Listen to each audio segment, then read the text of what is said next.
So very good morning children. Welcome to the psychology classroom.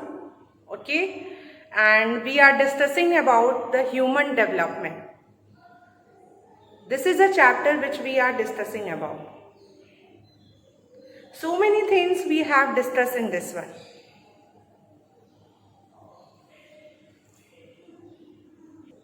Okay, 1 second, so sorry. So many things we have discussed in this. As the gaps have made, so today I am going to discuss with you just a kind of revision for you all again, so that you will come on the track. You should understand about the human development.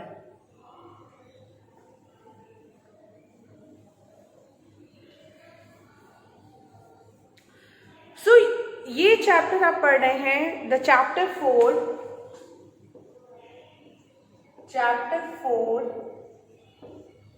Human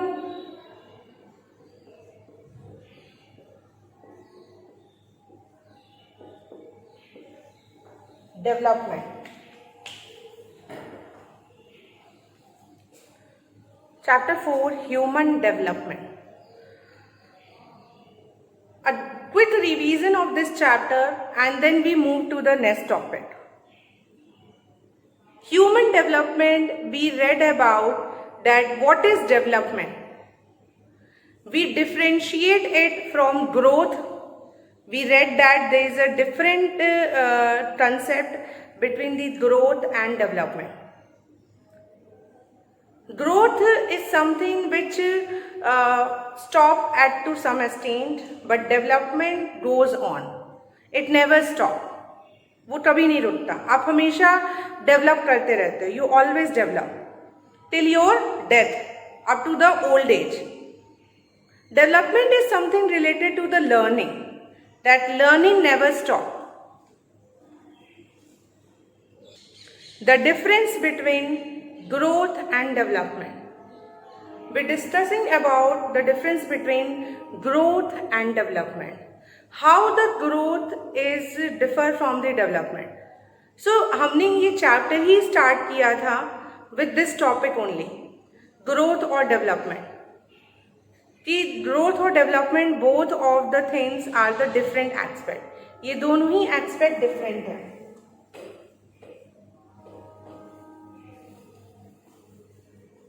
Okay, 1 second. Then we studied that development क्या है. Development is something a progressive, orderly and predictable changes that take place in a person's life and begin from conception and continue till death. Conception से start होता है और death तक चलता है. ये प्रोग्रेसिव होता है, चलता रहता है, ऑर्डरली होता है, ऑर्डर में होता है. जैसे फॉर एग्जाम्पल आप इन्फेंसी स्टेज में आते हो, then you go to the childhood stage, then you go to the adolescent stage, then you go adulthood, then old age. तो ये क्या होता है, ये ऑर्डरली रहता है, ऑर्डर में होता है, प्रिडिक्टेबल रहता है. प्रिडिक्टेबल, हमें पता है कि इसके बाद क्या होगा, इसके बाद हम क्या क्या हमारे में चेंजेस आएंगे. प्रिडिक्टेबल है समथिंग. सो ऑर्डरली है, प्रिडिक्टेबल है. डेवलपमेंट के 3 प्रोसेस हमने डिस्कस किए थे. There were 3 processes of the development. What are the 3 processes? Biological, cognitive and socio emotional process. Biological process in human development, cognitive and socio emotional. I am just doing the revision of you all. Maybe आप ये chapter भूल रहे होंगे, तो it's for you all to revision. एक revision आपका हो जा रहा है, isn't it?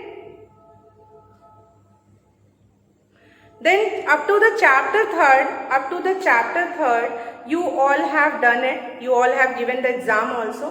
आप सभी ने एग्जाम भी दिए हैं, तो that was very much clear. So आगे बढ़ेंगे chapter 4. इसके बाद आपने कुछ LSP यानी लाइफ स्पैन पर्सपेक्टिव पढ़ा था. Life span perspective means assumptions of human development. There are so many assumptions of human development. Like development is lifelong.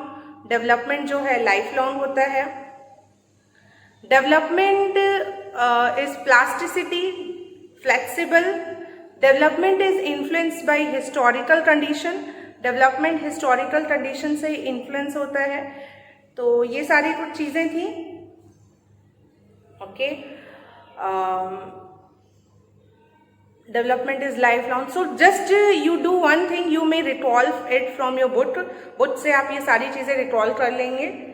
आगे बढ़ेंगे। इसके बाद हमने पढ़ा था factors influencing development. What are the factor जो कि डेवलपमेंट को इन्फ्लुएंस करते हैं? तो there were 2 factor which play a greater role in influencing the human development, and that factors are heredity and environment. Heredity and environment, ये 2 factor हैं जो कि इंपॉर्टेंट रोल प्ले करते हैं ह्यूमन डेवलपमेंट में। हेरिडिटी में जिसमें हमने जेनोटाइप और फेनोटाइप के बारे में डिस्कस किया। Please remind it children each and everything. Genotype is the genetic transmission, जो जीन्स ट्रांसमिट होते हैं from one generation to the next, एक जनरेशन से नेक्स्ट जनरेशन से होते हैं, वो जेनोटाइप है। और अगर फिजिकल कैरेक्टरिस्टिक्स का ट्रांसफर होता है from your parents to you, तो that is related to the phenotype. Then environment का रोल हमने पढ़ा था, how environment has a great role in the development of the child. Child के डेवलपमेंट में इन्वायरमेंट का कितना ग्रेटर रोल है, ये भी हमने पढ़ा था। जैसे इन्वायरमेंट में आपको एक एक्सपेरिमेंट भी दिया है वन ऑफ द साइकोलॉजिस्ट, जो आपको रिवाइज कर लेना है, रिकॉल कर लेना है। What is the experiment जो स्टडी है? It is related to the reading habits, कि अगर if the parent is having one of the kind of reading habit, so it will develop in the child also, isn't it?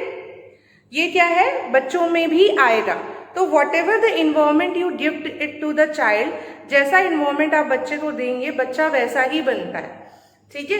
अगर if the child is observing that their parents are also frequently using the mobile, so they also use the mobiles and laptop and other devices. So whatever the environment you give it to the child will observe. They are very keen observer. बच्चे जो होते हैं बहुत keen observer होते हैं, बहुत ध्यान देते हैं। आपको लगेगा कि वो ध्यान नहीं दे रहे हैं आपकी बातों को, पर वो बहुत ध्यान से सुनते हैं। ठीक है? और बहुत ध्यान से देखते भी हैं। ठीक है? Okay. After this we studied some of the model of human development. Model of human development हमने पढ़ा था। मॉडल ऑफ ह्यूमन डेवलपमेंट में हमने पढ़ा था ब्रॉनफेन ब्रेनर, यानी Urie Bronfenbrenner theory of contextual development. Urie Bronfenbrenner की theory पढ़ी थी। ठीक है? यूरी ब्रॉनफेन ब्रेनर ने कुछ सिस्टम्स बताए थे। आई जस्ट होप कि यहाँ तक जो मैंने आप सभी से डिस्कस कर लिया वो आप सभी को समझ में आ गया होगा। It's just a revision for you all. ये सारी चीज़ें हमने डिस्कस पहले भी कर ली हैं। ठीक है? तो इसीलिए I am going fast in forward. Okay, still अगर आपको कोई भी डाउट रहेगा you can ask it to me. Now Bronfenbrenner, Urie Bronfenbrenner ने कुछ सिस्टम बताए थे, micro system, meso system, macro system, exo system, chrono system. So ये कुछ सिस्टम उन्होंने बताए थे। ठीक है? जिसे उन्होंने सर्किल के फॉर्म में शो किया था। जैसे first circle is micro, then macro, then exo. ठीक है? First is micro and second system is meso, third is exo, fourth is macro and fifth is chrono. तो ये 5 सिस्टम यूरी ब्रॉनफेन ब्रेनर ने बताए थे। Micro system is the system of the immediate environment in which the person is living. आपका जो immediate environment है, अभी आप जहाँ रह रहे हो, आपके आसपास जो लोग हैं आपके साथ, वो आपका माइक्रो सिस्टम है। ठीक है? Immediate environment. माइक्रो के बाद आता है मेसो। मेसो मतलब होता है your relationship with those, your relationship with those. Relationship means आपका रिलेशन आपकी फैमिली से, parents relationship with the child, child relationship with the parents, with the teacher, with the peers. So relationship जो concept है वो meso system का part है। Micro system is the immediate setting and the environment in which the child is living. And micro के बाद जो meso system आता है, it talks about the relationship After the meso come the exosystem. Exosystem is the event that take place in a person's life. Event, वो event जिसमें person directly related नहीं है और वो उसको influence कर रहा है, that come under the exosystem. There is a slight difference between exosystem and chronosystem. दोनों ही इवेंट्स की बात हो रही है, लाइफ इवेंट्स की बात हो रही है, बट क्रोनोसिस्टम में लाइफ इवेंट्स वो होते हैं जिनसे आप डायरेक्टली रिलेटेड होते हैं, बट एक्सोसिस्टम में लाइफ इवेंट्स वो होते हैं जिनसे आप इनडायरेक्टली रिलेटेड होते हो. डायरेक्टली आप उनसे रिलेटेड नहीं हो, बट वो कहीं ना कहीं आपको इन्फ्लुएंस कर रहे हैं. फॉर एग्जाम्पल कुछ भी हो जाता है, जैसे एनीथिंग, जैसे मैंने एक एग्जाम्पल दिया था, नेचुरल डिजास्टर होता है, या तो ये आपने नहीं कराया, आपकी वजह से वो चीज़ें नहीं हुई, बट मे बी ऐसा होने से आपको इफेक्ट हो रहा है. रॉबरी है, नेचुरल डिजास्टर है, ये तो मैं सारे ट्रॉमेटिक इवेंट्स ले रही हूँ.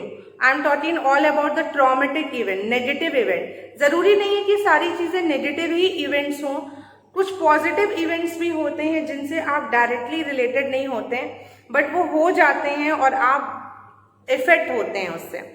सो that come under the part of exosystem. Exosystem के बाद है chronosystem, macrosystem. Macrosystem is talking about the culture, how you are related to the culture, कैसे आप सभी कल्चर से रिलेटेड हैं. ठीक है, कल्चर के रोल के बारे में बताता है. The next is chronosystem, the last, ये हमने अभी डिस्कस कर लिया. आई डोंट नो आप कितना समझ रहे हो. ठीक है, आफ्टर द एग्जामिनेशन, ओके, आप कितना समझ पा रहे हैं, but try to understand it, समझेंगे. और you have a book, you go through the book, whatever the things you will listen here, you go through the book also and just clear your concept. Children, only one thing will be able to achieve you success in your life, and that is only a hard work. Hard work, जितनी कड़ी मेहनत आप करेंगे, जितना मेहनत करेंगे, लापरवाही करेंगे, बदमाशी करेंगे, तो कभी भी कुछ भी नहीं मिलेगा. सिंसियरली वर्क करेंगे, मेहनत से सिंसियरली, तो ज़रूर आप अचीव करेंगे जो भी आप चाहते हैं. सेकेंडली, प्लीज़ किसी भी प्रेशर, मतलब ऐसा नहीं करिए कि study is not like that you do it in the external pressure. ठीक है, एक्सटर्नल प्रेशर में आप करिए वो नहीं कि नहीं मुझे करना है, पेरेंट्स आर सेइंग, मम्मी बोल रहे हैं, पापा बोल रहे हैं, पढ़ना है तो पढ़ना है, ऐसा नहीं. खुद से पढ़िए, अपने लिए पढ़िए और अपनी सेल्फ कॉन्फिडेंस को इन्हांस करिए, अपने सेल्फ एस्टीम को इन्हांस करिए.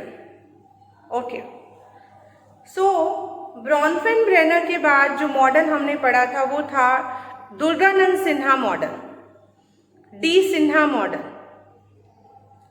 दुर्गानंद सिन्हा ने 2 लेयर्स बताए थे ह्यूमन डेवलपमेंट के. वो था, सबसे पहला था अपर और विजिबल लेयर एंड सेकेंड था सराउंडिंग लेयर. अपर और visible layer and surrounding layer. Upper और विजिबल लेयर जिसे कंसेंट्रिक लेयर भी कहा है उन्होंने, कंसेंट्रिक लेयर. अपर और विजिबल लेयर ये सबसे इंपॉर्टेंट लेयर होता है जिससे पर्सन डायरेक्टली रिलेटेड होता है और it has a direct influence on the human development and on the human behaviour. And who come under this layer, कौन आते हैं इस लेयर में?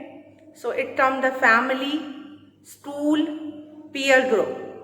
These all are the upper or the visible layer, यानी concentric layer, according to the D. Sinha. Question can be asked in your examination in any way, like in an objective type question also it can be asked.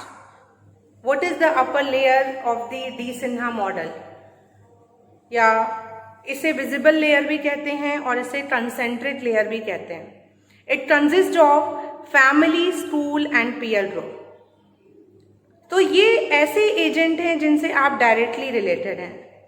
These are those agents जिनसे आप directly related हो, family, school और peer group.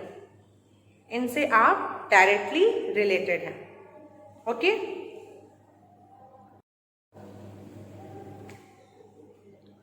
And that is why they are known as upper और visible layer. इसीलिए हम इन्हें अपर या visible layer कहते हैं. इसके बाद आता है सराउंडिंग लेयर, जो कि डायरेक्टली रिलेटेड नहीं है बट इनके सराउंडिंग में है. इनके सराउंडिंग में है. किसके सराउंडिंग में है? फैमिली के, पीयर्स के और स्कूल के.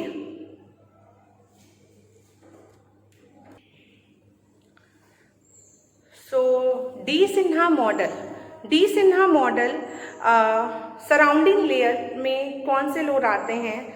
सराउंडिंग लेयर्स में आते हैं आपके जोग्राफिकल कंडीशन, आपका क्लाइमेटिक कंडीशन. ओके. स्कूल है तो स्कूल का इंफ्रास्ट्रक्चर, स्कूल बिल्डिंग, ये सारे सराउंडिंग लेयर में है. फैमिली है तो family, type of family, the building of the family, the rooms available, तो ये सराउंडिंग लेयर है. ये डायरेक्टली तो रिलेटेड नहीं होते बट ये indirectly it has an indirect effect on the human development. Isn't it? नहीं इफेक्ट करते हैं, दे इफेक्ट. इनका इफेक्ट होता है कहीं ना कहीं पर्सन के बिहेवियर पे और पर्सन के डेवलपमेंट पे. Geographical condition, climatic condition. You can imagine children. आप इमेजिन करो बेटा, आप सभी को, a child who is living in a like a hilly areas या climatic condition बहुत वर्स है, बहुत ही ठंड बर्फीले जगह पे कोई रह रहा है और स्कूल उनका बहुत दूर है, तो कैसे वो ट्रैवल, कितनी हार्डशिप्स होते होंगे ट्रैवलिंग करके जाने में. How was the effect on the child's behaviour and development? कैसा बिहेवियर पे, डेवलपमेंट में कैसा इफेक्ट पड़ेगा? काफ़ी इफेक्ट पड़ेगा ना. ठीक है. सो ये सराउंडिंग लेयर है. डी सिन्हा के अकॉर्डिंग ये सराउंडिंग लेयर है. ठीक है. According to the D Sinha ये सराउंडिंग लेयर है जो कि डायरेक्टली रिलेटेड नहीं होते but they have an effect on the child. बच्चे पे उनका इफेक्ट होता है. सो यहाँ पे हमने ह्यूमन डेवलपमेंट का एक क्या होता है, व्हाट इज ह्यूमन डेवलपमेंट, क्या हम लोग पढ़ रहे हैं, व्हाट इज अवर बेस, ये हमने डिस्कस कर लिया था. ठीक है. इसके बाद हमने स्टार्ट किया था ओवरव्यू ऑफ डेवलपमेंटल स्टेजेस. यहाँ से हमने स्टेजेस स्टार्ट कर दिए थे. बहुत क्विकली मैं जाऊंगी क्योंकि आपको पढ़ाया है मैंने. सो प्री नेटल स्टेज, हम सबसे पहला स्टेज आता है प्री नेटल स्टेज.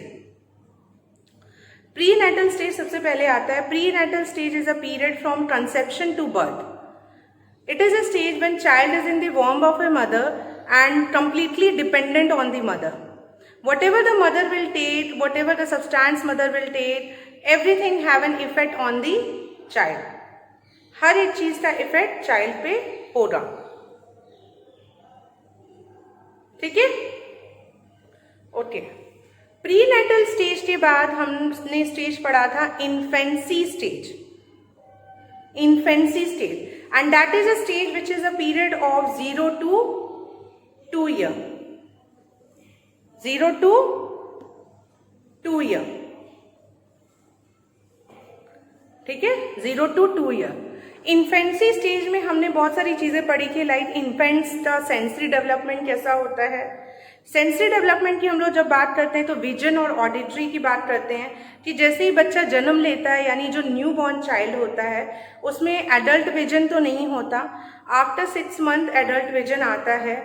हियरिंग में भी हमने पढ़ा था, हियरिंग में डेवलपमेंट कैसे होता है. हियरिंग में डेवलपमेंट ऐसे होता है कि प्रॉपर ऑडिटरी डेवलपमेंट नहीं रहता. First of all the important, they are able to recognise the mother voice. Mother की वॉइस तो पहचान लेते हैं जो न्यू बॉर्न्स होते हैं, इन्फेंट्स होते हैं, बट जैसे ही वो बॉर्न होते हैं they are unable to distinguish between the voice. मतलब और कोई वॉइस है तो उसमें डिस्टिंग्विश नहीं कर पाते, या वो वॉइस कहाँ से आ रही है, चैनलाइज्ड भी नहीं हुआ रहता, वॉइस किधर से आ रही है. उनको वॉइस तो हेयर होता है बट वो किस साइड से आ रही है, किस डायरेक्शन से आ रही है. लोकलाइजेशन जिसे हम कहते हैं, लोकलाइजेशन ऑफ ऑडिशन, लोकलाइजेशन ये नहीं हुआ रहता है. क्लियर.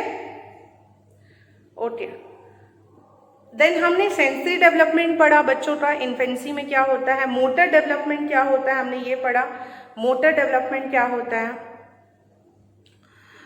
मोटर डेवलपमेंट में जैसे the newborn baby show some reflexes, there are some reflexes present in the newborn baby. What are the reflexes like Moro, Babinski, okay, ये सारे हैं जो कि बॉक्स में आपके एनसीईआरटी बुक में दिया गया है। वी रेड इट ऑलरेडी, तो आप एक बार उसे रिवाइज फिर से करेंगे, ठीक है। तो मोरो, बेबेनस्टाई, रूटिंग, ठीक है, ये सारे मोटर डेवलपमेंट है। देन कोऑर्डिनेटेड डेवलपमेंट में हमने पढ़ा, जीन पियाजे ने 4 स्टेजेस दिए थे। जीन पियाजे has given the 4 stages of coordinated development, 4 stages दिए थे। Sensory motor, pre operational, concrete operational and formal. So infancy stage में जो बच्चा होता है वो सेंसरी मोटर स्टेज में होता है, जहां ऑब्जेक्ट परमानेंस का कंसेप्ट डेवलप नहीं हुआ रहता है। ऑब्जेक्ट परमानेंस का कंसेप्ट डेवलप नहीं हुआ रहता है। So what is out of site is out of mind. जो उनके सामने से चला गया, जिस भी खिलौने से वो खेलते रहते हैं, अगर उसे हटा दो तो वो उसे दिमाग से भी हटा देते हैं। तो this is an object permanence, okay. So sensory development हमने पढ़ा, मोटर डेवलपमेंट पढ़ा, कोऑर्डिनेटिव डेवलपमेंट पढ़ा। देन हमने सोशियो इमोशनल डेवलपमेंट भी पढ़ा, जो कि अटैचमेंट थ्योरी थी, जिसमें ये हमने पढ़ा था कि बच्चे को जहां से कंफर्ट मिलता है, वेरी इंपॉर्टेंट पॉइंट, मैं फिर से इसे हाईलाइट कर रही हूँ और प्रेशराइज कर रही हूँ, कि बच्चे को जहां से कंफर्ट मिलता है वो उनसे अटैच हो जाता है।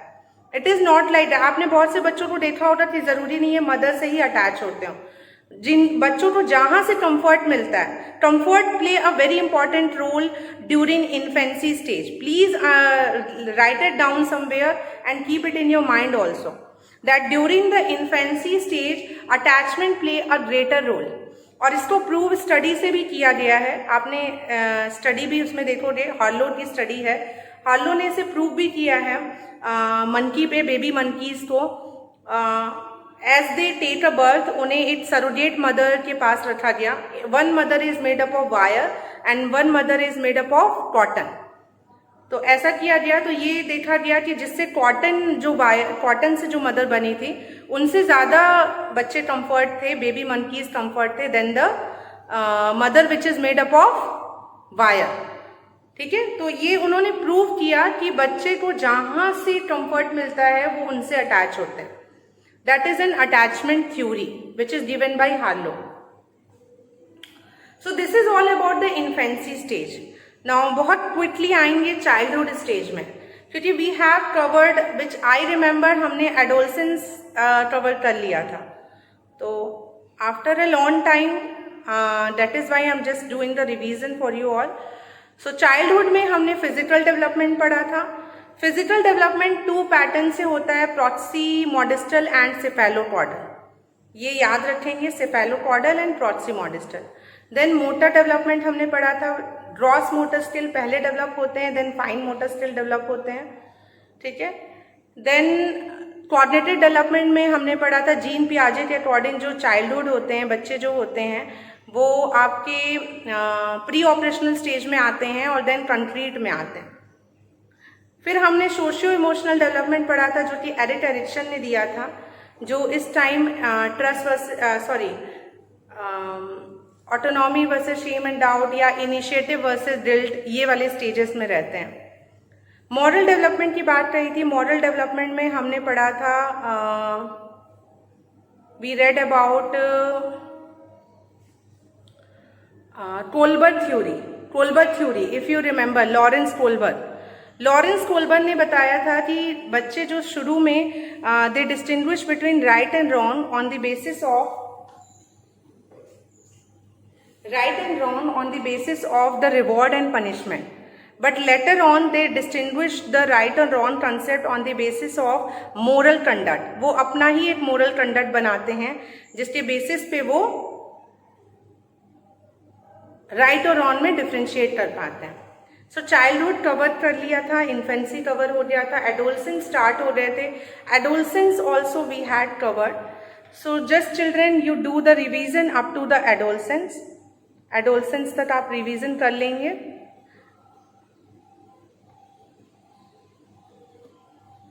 ओके, एडोलसेंस तक आप रिवीजन कर लेंगे। ओके चिल्ड्रन, एनी डाउट आपको रहेगा तो आप मुझसे पूछेंगे क्लास में। Okay, thank you.